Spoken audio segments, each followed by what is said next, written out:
합독하겠습니다.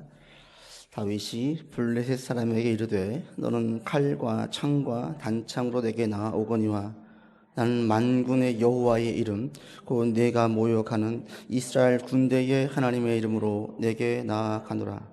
오늘 여호와께서 너를 내 손에 넘기시리니 내가 너를 쳐서 내 목을 메고 블레셋 군대의 시체를 오늘 공중의 새와 땅의 들짐승에게 주어 온 땅으로 이스라엘의 하나님이 계신 줄 알게 하겠고 또 여호와의 구원하심이 칼과 창에 있지 아니함을 이 무리에게 알게 하리라. 전쟁은 여호와께 속한 것인즉 그가 너희를 우리 손에 넘기시리라. 아멘.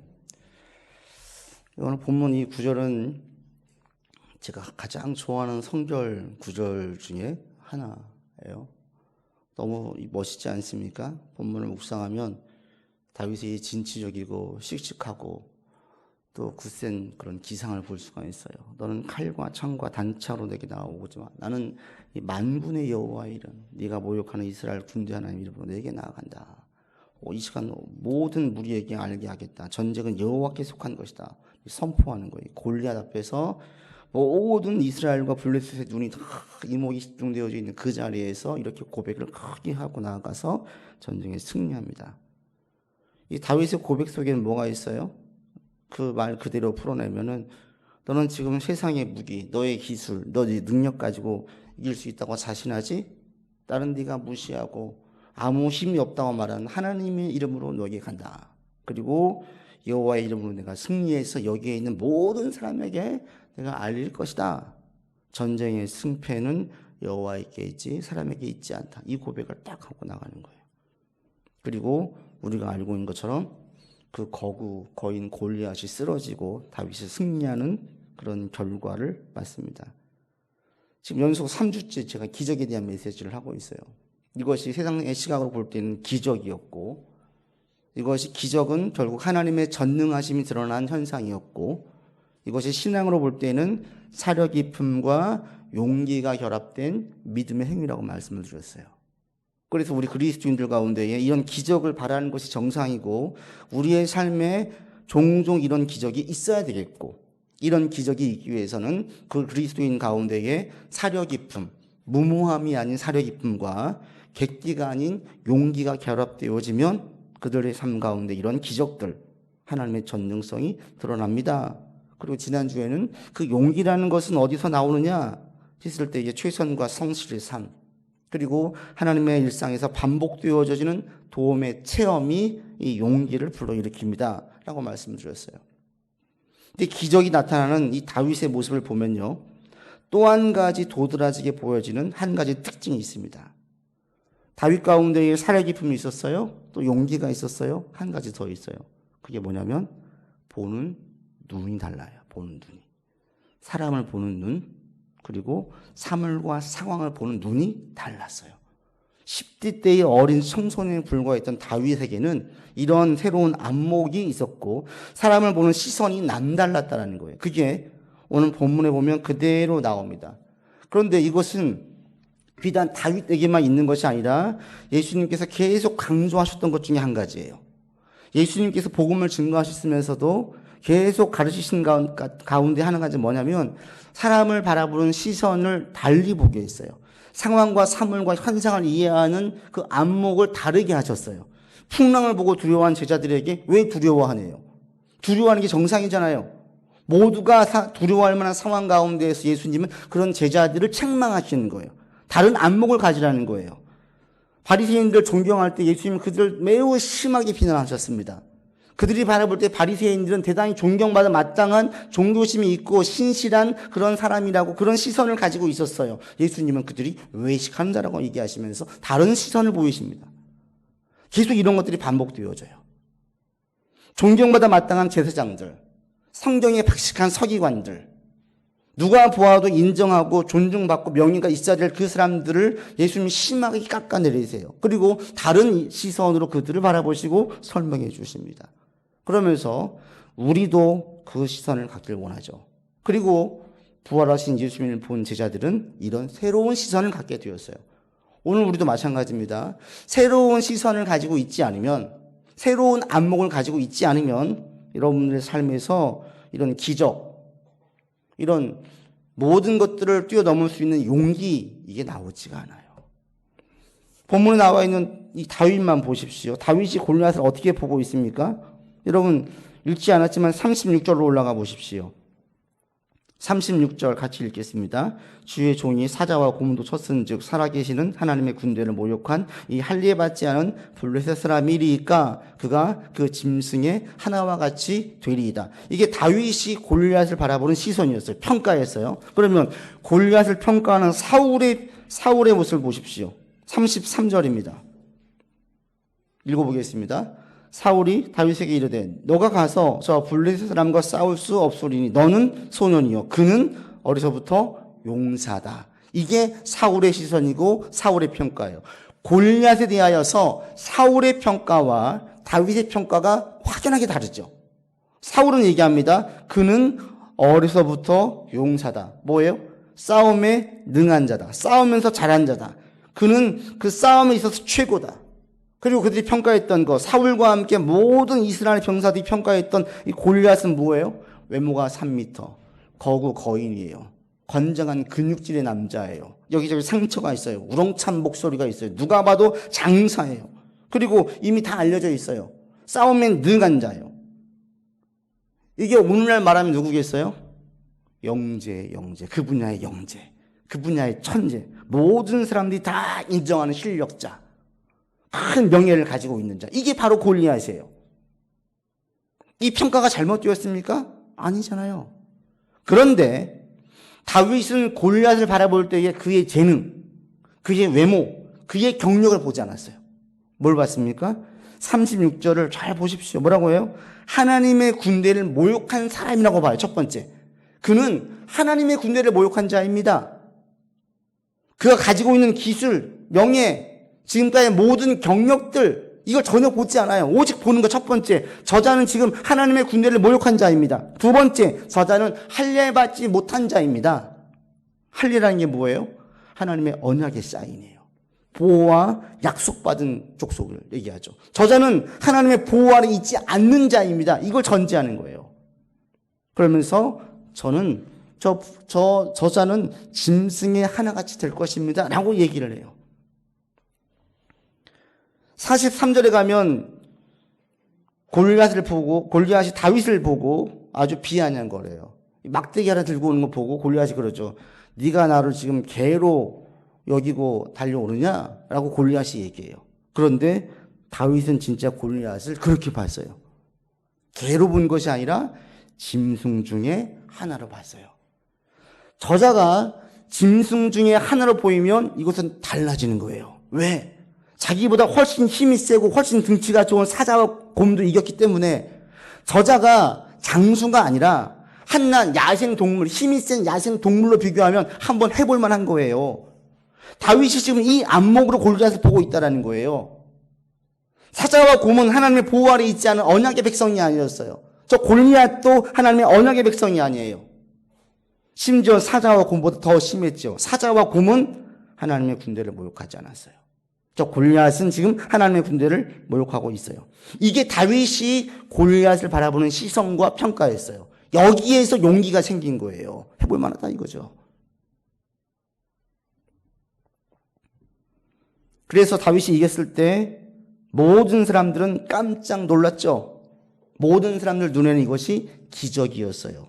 그러나 다윗의 눈에서는 충분히 이길 수 있는 싸움이었어요. 기적이 아니었어요. 충분히 가능한, 현실 가능한 일이 일어난 것이지 다윗의 안목에서는 이것은 기적이 아니에요. 우리가 신앙생활할 때 하나님의 기적 있습니다. 있어야만 합니다. 그런데 이런 기적은 모든 그리스도인들에게서 나타나는 것이 아닙니다. 사람에 대한 시선과 평가를 성경적으로 오늘 다윗이 가지고 있는 그러한 시선으로, 그리고 예수님께서 말씀하신 그 시선을 가진 자에게서 이런 기적들이 나타나요. 여러분, 그리스도인이 된다는 것은 단순히 예수를 주로 고백하는 것으로 끝나는 것이 아니에요. 사실은 세상에서 배워왔던 그런 방식으로 사람을 다시는 더 이상 바라보지 않겠다. 사람의 시선, 지금까지 여기 어떤 사람에 대한 그 가치 평가 기준을 세상의 그 가치 기준으로 보지 않겠다라는 이 변화가 있어야 되는 거예요.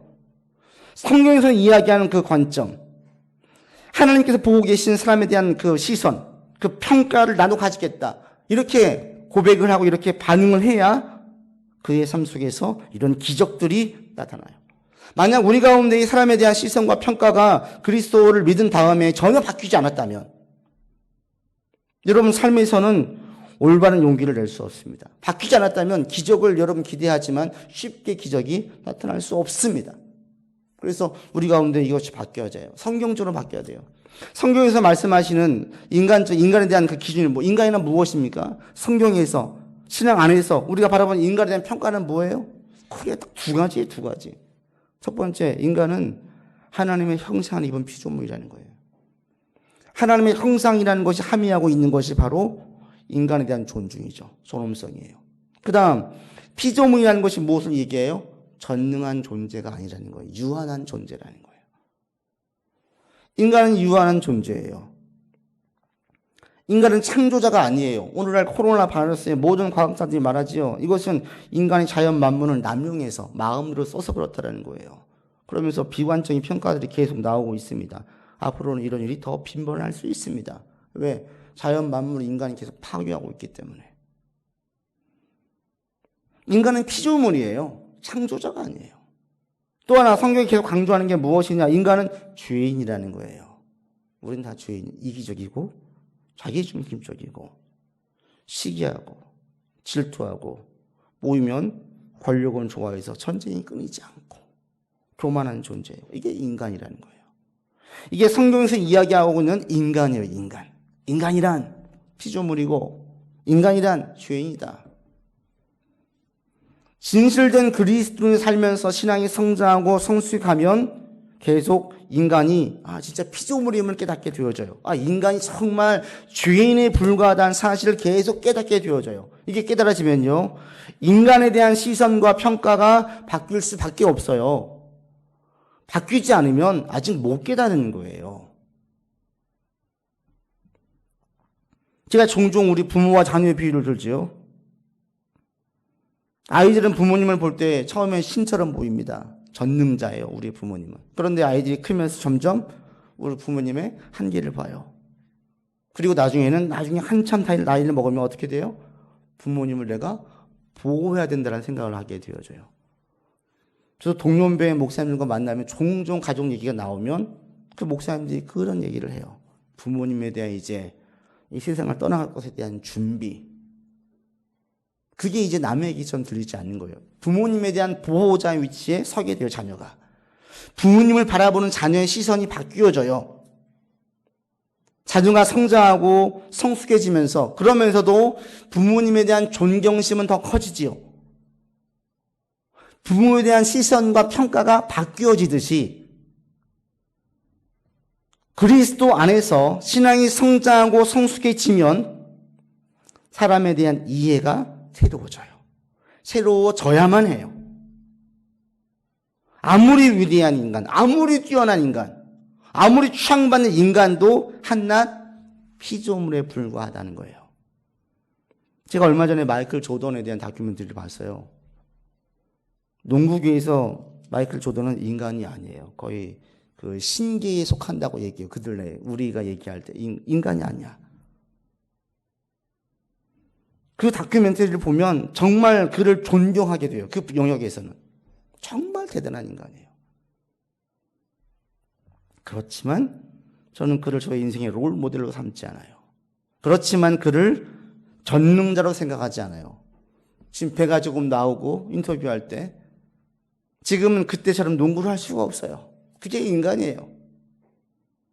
아무리 위대한 사람도 그의 힘이 쇠할 때가 와요. 아무리 똑똑한 사람도 그의 지혜가 쇠할 때가 와요.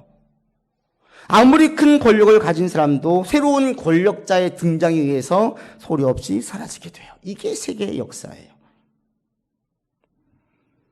그래서 여러분, 우리 가운데 이 첫 번째, 인간은 피조물이라는 것을 느끼게 되어지면 인간은 두려워할 존재가 아니에요. 다윗이 다른 건 몰랐는데 이건 분명히 알았어요. 인간이란 피조물이라는 거, 인간이란 두려워할 존재가 아니라는 거예요. 이것이 다윗으로 하여금 용기를 내어서 골리앗과 싸우게 만들었어요. 한낱 피조물에 불과한 골리앗, 네가 천지를 창조한 창조주이신 하나님에 대해서 모욕한다는 것은 말이 안 되는 거예요. 여러분 살면서 이것을 절대 놓치지 않기를 권면드립니다. 인간은 피조물이에요. 그래서 인간을 두려워하지 마세요. 이것을 제가 볼 때 우리는 종종 묵상하셔야 돼요. 종종. 두려워한다는 또 다른 의미는 뭐냐면 의식이요. 지나친 의식. 지나치게 의식해서 그에 의해서 나의 생활이 바뀌어지는 거죠. 솔로몬은 노년에 이방 여인을 지나치게 의식했어요. 그래서 이방 신전을 지은 거예요. 젊을 때의 솔로몬은 신앙이 좋았어요? 전혀 의식하지 않았어요. 두려워하지 않았어요. 점점 나이가 들면서 이방 여인에 대한 의식이 커지고 이방 신전을 짓는 데까지 갔어요. 근데 우리가 이 고백을 왜 자주 해야 되냐면 우리는 대단히 연약한 존재라 멀리 있는 것에 의해서 우리는 별로 두려움을 느끼지 않아요. 대단히 가까이 있는 것들에 의해서 우리는 두려움을 느껴요. 지난번에 그 여의도 쪽에 있는 병원에 가다가 교통사고를 봤어요. 차가 완전히 찌그러졌어요. 이거 오늘 뉴스에 나오겠다 할 정도로 차가 심하게 훼손됐어요. 그걸 보고 우리 쌍둥이 아이들과 함께 다 놀라가지고 쳐다봤었어요. 그렇지만 그뿐이었어요. 그것 때문에 그래 운전은 무서워 두려운 마음이 들진 않았어요. 몇 년 전에 그런데 다른 차와 이 백밀러 접촉사고가 있었어요. 그때 그 사고는 지금도 기억이 나요. 가끔씩 조심할 때가 있고 가까이 있는 차가 올 때는 더 브레이크를 밟으면서 의식이 되어져요.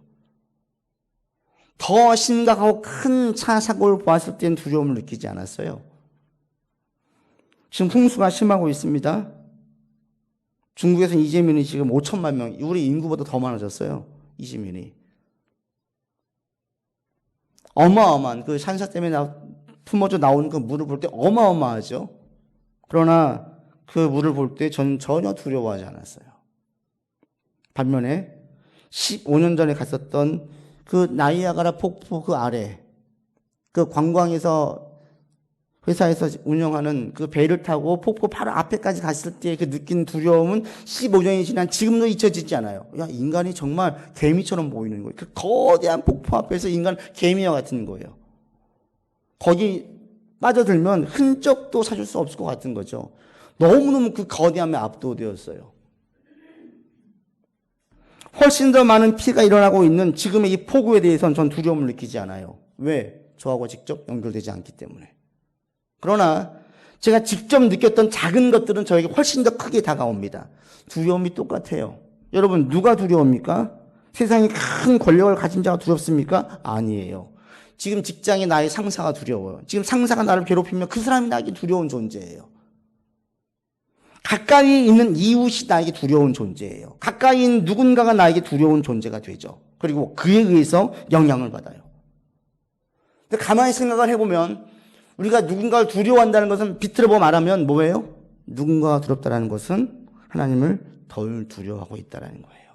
어느 순간 하나님보다 인간을 지금 내 마음에 더 크게 두고 있기 때문에 두려운 마음이 커지는 거예요. 어제 안타깝게 배구 선수였던 25살 된 여자 배구 선수가 자살했다는 보도를 봤어요. 너무 속이 상했어요. 그게 악플들에 근거해서 나왔던 것 중에 악플이 큰 영향을 미쳤다고 이야기를 해요.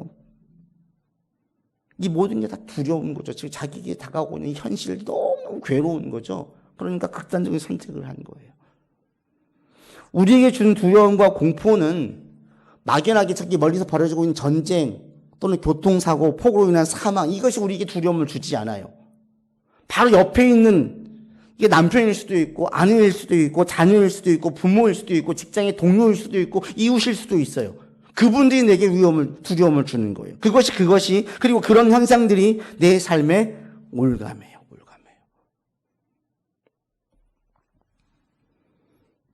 그래서 우리는 종종 이 고백을 해야 돼요.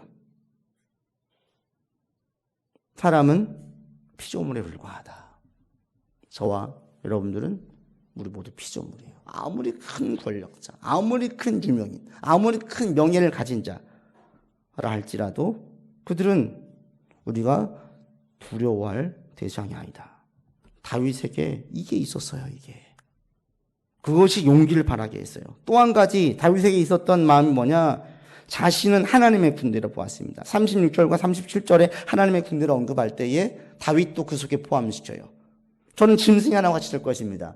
하나님의 군대를 모욕했기 때문입니다. 나는 하나님의 군대의 일원입니다. 나는 하나님의 자녀입니다. 전에도 제가 일전에 말씀을 드린 적이 있습니다. 여러분 하나님의 자녀입니다. 이것을 묵상하는 것, 하나님의 보호 아래 있다는 걸 묵상하는 것은 너무너무 중요해요. 힘들고 어려울 때 견딜 수 있는 인내를 우리에게 줍니다. 다윗은 목동에 있을 때에 주기적으로 경험했지요. 하나님 나를 보호하시는구나.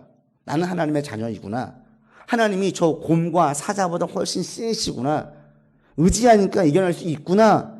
이 반복적인 경험이 다윗으로 하여금 하나님의 보호를 확신하게 만들었어요. 이것이 다윗으로 하여금 싸울 수 있는 기백이 나오게 만든 겁니다. 우리가 복음을 분명히 믿으면 우리에 대한 가치가, 평가가 달라지죠. 사람들이 나에게 어떻게 평가하든, 세상이 나를 어떻게 평가하든 중요하지 않아요. 우리는 예수 그리스도의 피값으로 하나님의 자녀가 된 값비싼 대가를 치르고 지금의 자리에 있는 매우 귀한 존재예요. 여러분 이것을 분명하게 붙잡으세요. 하나님은 나를 보호하십니다. 나의 부르짖음, 나의 기도를 들으십니다. 환난에서 건져주십니다. 그리고 반드시 우리를 영화로운 삶으로 이끌어 주실 것입니다. 이걸 믿음으로 고백하세요. 이 믿음의 고백이 우리 현실의 어려움들을 견디게 만들어요. 그리고 견디고 나면 반드시 영광스러운 자리로 우리를 이끌어 주십니다. 우리의 모든 죄는 다 용서되었고 우리의 모든 것을 사용해서 하나님은 선을 행하시고 하나님과 사람에게 유익이 되게 우리를 사용하실 것입니다. 그날이 옵니다. 이걸 여러분 믿음으로 고백하면서 나아갈 수 있기를 바랍니다. 다윗에게 이 고백이 있었어요. 사람에 대한 시선이 달랐어요. 골리앗을 바라보는 시선, 자신을 바라보는 시선이 다윗은 달랐어요. 사울은 너는 소년이다. 저는 용사다. 그래서 결론으로 너는 싸워서 이길 수가 없다. 사울의 결론이었어요. 다윗은 저자는 할례 받지 못한 짐승에 불과하다. 나는 하나님의 백성과 보호를 받는 자이다. 그로 나는 이길 수가 있다. 이게 다윗의 결론이었어요. 여러분 마찬가지입니다. 사람을 어떻게 보느냐, 저 사람을 어떻게 보고 나를 어떻게 보느냐에 따라서 우리가 이것이 가능성과 희망이 될 수 있어요. 다윗은 한 번도 he can do, you can do, why not me 이렇게 얘기하지 않았어요. 자기 최면을 걸지 않았어요. 믿음에 근거한 용기였어요. 여러분 다시 한번 신앙의 눈으로 사람들을 바라보고 여러분 자신을 바라볼 수 있기를 바랍니다. 또 한 가지 다윗은 상황과 사문을 바라본 눈이 달랐어요. 바라보는 눈이. 47절에 보시면 전쟁은 여호와께 속한 것이다 라는 선포를 해요. 이것은 요나단의 선포이기도 했어요. 이게 상황과 사문에 대한 다른 평가죠. 전쟁이라고 하는 그 상황에 대해서 이 전쟁에 대한 승패를 결정짓는 키가 누구에게 있느냐, 무엇에게 있느냐. 그럴 때 다윗은 분명히 외칩니다. 하나님에게 있다. 골리앗은, 사울은, 다른 사람들은 뭐라고 얘기해요? 칼에 있다, 창에 있다, 장수에 있다, 병사 수에 있다 그래요. 다윗은 여호와에게 있다. 이게 차이예요. 상황에 대한 평가가 달랐어요. 안목이 달랐어요. 보통 사람들은 다 그렇게 보지요. 칼에 있습니다. 창에 있습니다. 이게 오늘 다 뭐예요? 돈에 있습니다. 권력에 있습니다. 재능에 있습니다. 사람에 있습니다. 인맥에 있습니다.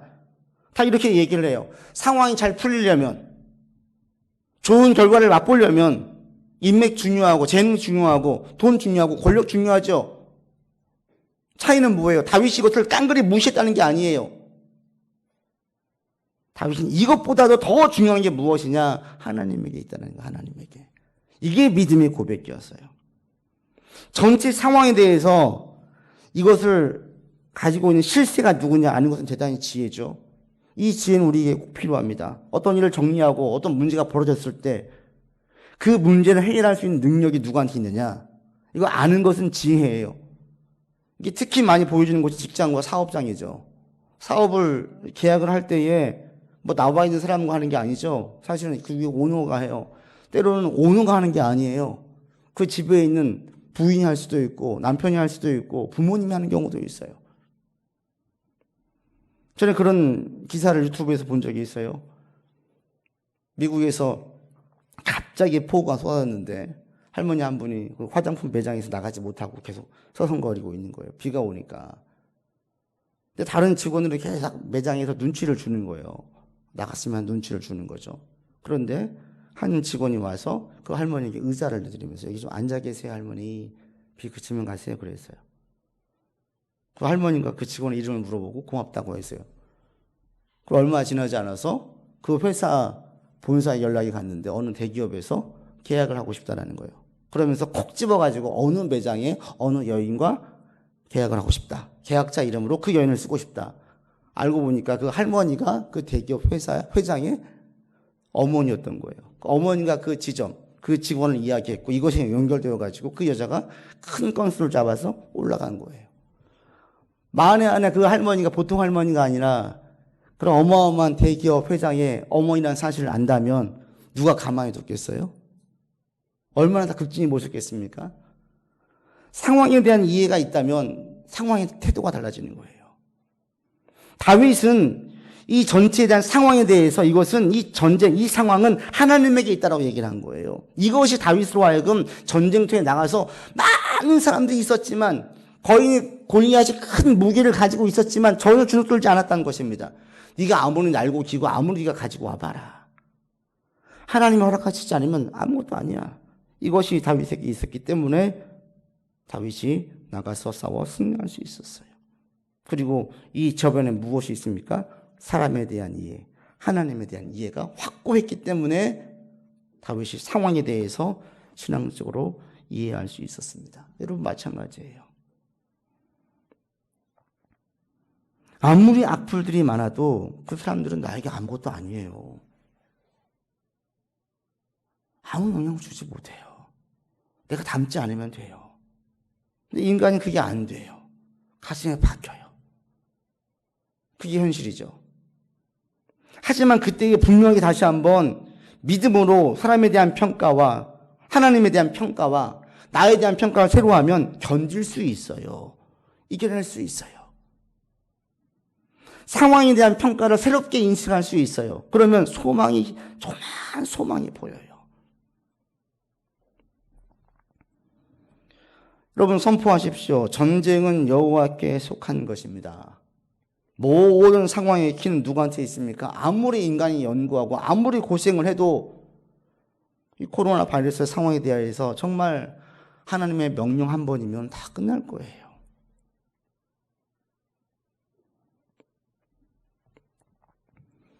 그런데 우리가 여기서 두 가지 꼭 여러분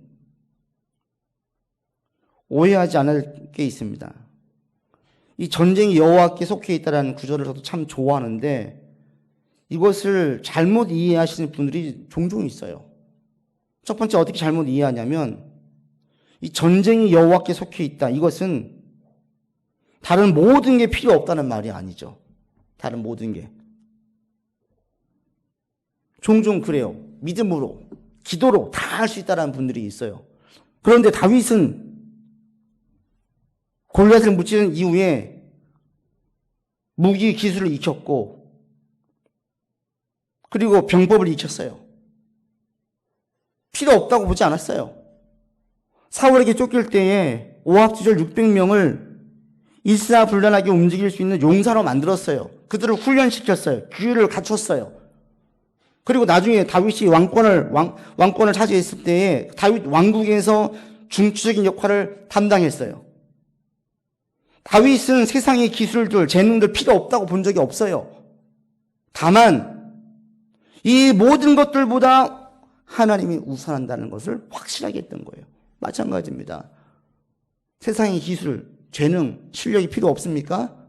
그럼 아니죠. 기도만 다 됩니까? 그럼 공의 하나님이 침해당하는 거예요. 그럼 공정하지 않은 거예요. 그래서 전쟁이 여호와께 속해 있습니다라고 이야기할 때에 다른 모든 것은 전혀 중요하지 않다, 필요 없다라는 것이 아님을 여러분 분명히 하셔야 돼요. 또 한 가지, 전쟁이 여호와께 속해 있다라는 것은 삶의 모든 경쟁을 얘기하지 않습니다. 경쟁할 때 모든 경쟁이 여호와께 속해 있으니까 내가 믿음만 좋으면 이길 수 있어, 시험에서 이길 수 있어, 이렇게 보시면 안 된다라는 거예요. 실제로 있었던 일이에요.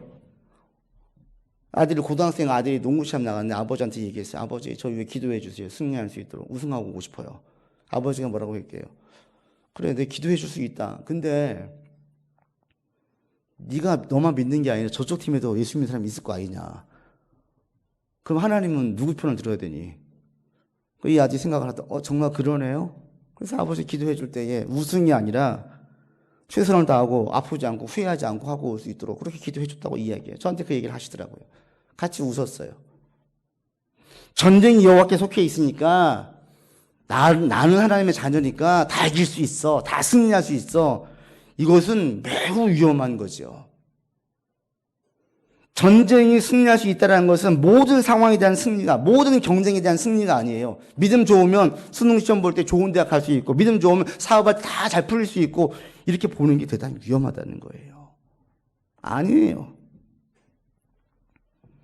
다윗이 말하는 전쟁의 의미는 무엇이냐? 여러분, 두 가지입니다. 한 가지는 생존이 달린 경쟁이에요. 생존이 달린 경쟁. 죽고 사는 문제예요. 이땐 전쟁으로 통포하면 돼요. 모든 전쟁은 생존의 문제죠. 죽고 사는 문제예요. 여러분 삶에 죽고 사는 문제가 무엇입니까? 생계죠, 생계. 직장 생활. 이것은 영적인 싸움으로 보시면 돼요. 취업의 문제, 영적인 싸움으로 볼 수 있어요. 그리고 또 한 가지는 영적 문제에 관한 것이에요. 블레셋에 있는 이 골리앗이 노골적으로 하나님을 무시했어요. 모욕했어요. 누군가 내 주변에서 야, 교회 왜 그러냐? 요즘 왜 그러냐? 너 교회 다닌다면서 그런데 너 왜 그러냐? 자꾸 믿는 것에 대해서 비아냥되고 무시하고 모욕되면 이걸 여러분 마음속에서 영적인 싸움으로 보시면 돼요. 하나님, 저는 연약한 자지만 하나님은 무시와 모욕받을 존재가 아니시잖아요.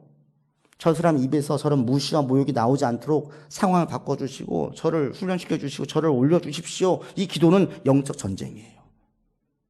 이게 가능하다는 거예요. 여러분 가운데에 이 전쟁에 대해서 잘 분별할 수 있기를 바랍니다.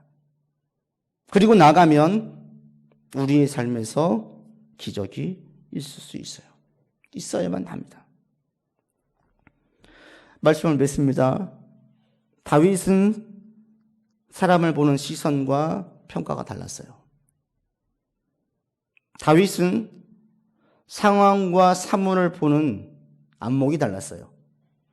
그런데 다윗의 평가와 안목은 당시 모든 사람들이 볼 때에는 비정상적이었어요. 비이성적이었어요. 비상식적이었어요. 여러분 그걸 아셔야 돼요. 오늘날 우리가 믿음의 안목과 믿음의 시선을 가지고 산다는 것은 사람들이 볼 때에는 비정상으로 보일 수 있습니다. 비이성적으로 보일 수 있습니다. 비상식적으로 볼 수 있습니다. 결론은 어떻게 됩니까? 다윗은 비정상, 비이성, 비상식적인 시선과 안목을 가지고 있었지만 다윗은 그대로 살았어요. 자신이 보이는 대로 살았어요. 그리고 이스라엘 역사 가운데 어떤 결과가 나왔습니까? 최고의 왕이 됐어요. 다윗이 통치할 때 이스라엘은 최고의 나라가 됐어요. 가장 부강한 나라가 됐어요. 모두가 다 비이성적이라고, 비상식적이라고, 비정상이라고 말할 때에 다윗은 믿음의 안목을 가지고 나아갔어요. 그럴 때 최고가 되었어요. 여러분, 우리의 삶도 마찬가지입니다. 여러분들이 다윗처럼 사람을 두려워하지 않고 사람의 시선과 사람의 평가가 다윗처럼 성경에서 말씀하신 피조물에 불과합니다. 우리는 주인에 불과합니다. 이것을 전제하고 보잖아요. 사람 보는 게 달라져요. 훨씬 더 여유로워져요. 실망스러운 모습을 보이게 되면 그래, 그게 인간이지. 이해가 돼요. 왜? 죄인이니까. 왜? 피조물이니까. 상황을 바라보는 여러분 이 주도권, 상황에 대한 주도권이 누구한테 있습니까? 나에게 있습니까? 다른 사람에게 있습니까? 돈에 있습니까? 권력에 있습니까? 이 모든 걸 뛰어넘는 하나님에게 있다라는 거예요. 이것을 계속 선포하면서 여러분 사십시오. 그러면 다윗처럼 여러분 인생에서 최고의 인생을 살 수 있어요. 정말 최고의 인생을. 그 최고라는 게 꼭 엄청나게 많은 돈을 가지는 걸 이야기하지 않지만 여러분이 거둘 수 있는 최고의 결과를 거둘 수 있는 것은 분명합니다.